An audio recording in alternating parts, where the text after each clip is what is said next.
Question of the Week from the Naked Scientists. Hello, I'm Hannah Critchlow and welcome to Question of the Week from the Naked Scientists.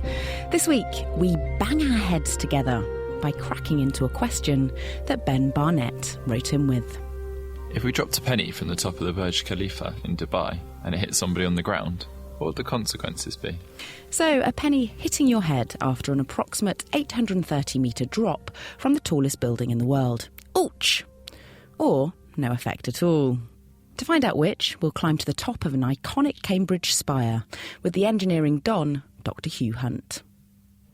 So we're going up the clock tower here in Trinity College, and it's about 12 metres up to the top. And I reckon that if we were to drop a penny, then we could estimate how long it takes to get to the bottom.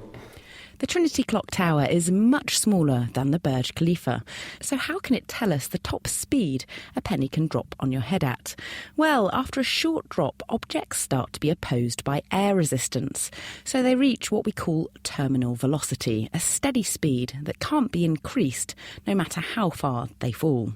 Because we know how fast gravity makes things accelerate, we can work out how fast a penny would fall without air resistance, and then see if it reaches terminal velocity even from our lowly vantage point in Cambridge. Over to Hugh. It should take about 1.6 seconds to reach the bottom. If it takes longer than that, then we're reckoning that we must have reached terminal velocity. And if it reaches terminal velocity, then it will be dropping at the same speed in Cambridge as in Dubai. Speed is important, as the faster the penny travels, the harder it hits, and the more damage it will do to a head. Back to our experiment. We better work on the assumption that a penny landing on somebody's head will kill somebody, so we better make sure there's nobody standing underneath. Right, I got my penny, and I'm going to see if I can work out how fast it takes to go over the edge. I'll be ready. 3, 2, 1, go. So that was about 2 seconds, which means that the penny is very definitely reaching terminal velocity, even after a distance of, this is only about 12 metres. So dropping it from a higher tower, my guess is that it won't be going really much faster than the speed that we saw just then. What's happening is the penny is tumbling. It isn't aerodynamically shaped at all. So at what speed was that penny going when it hit the ground? If it took 2 seconds to travel 12 metres height, then using the equation speed equals distance over time. We're really talking maybe 5 to 10 metres per second, which is no more than 15 or 20 miles an hour. And could this cause severe injury? It's not that dangerous. You can easily throw the penny that hard, and if you were cross with somebody and you threw a bundle of coins at them, well, it might hurt, but they're not going to die.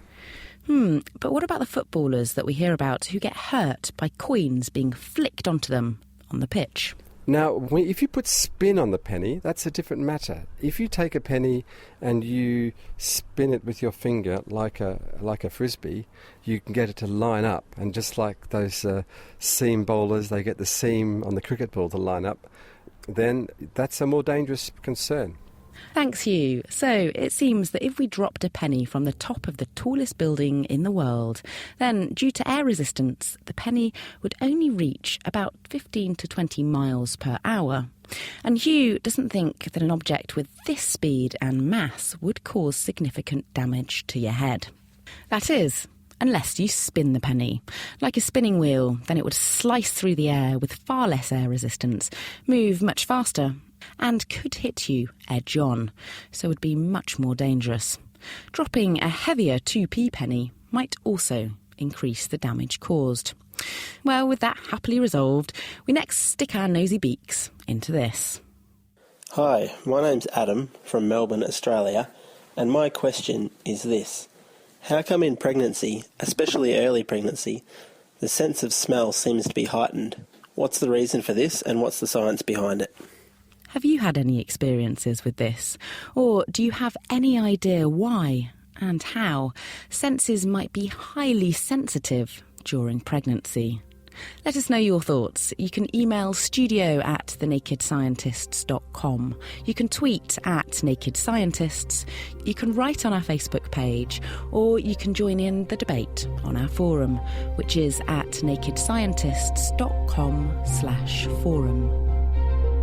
The Naked Scientist's Question of the Week, brought to you in association with the Houter Wisman Foundation, supporting science and education from Alpha to Omega.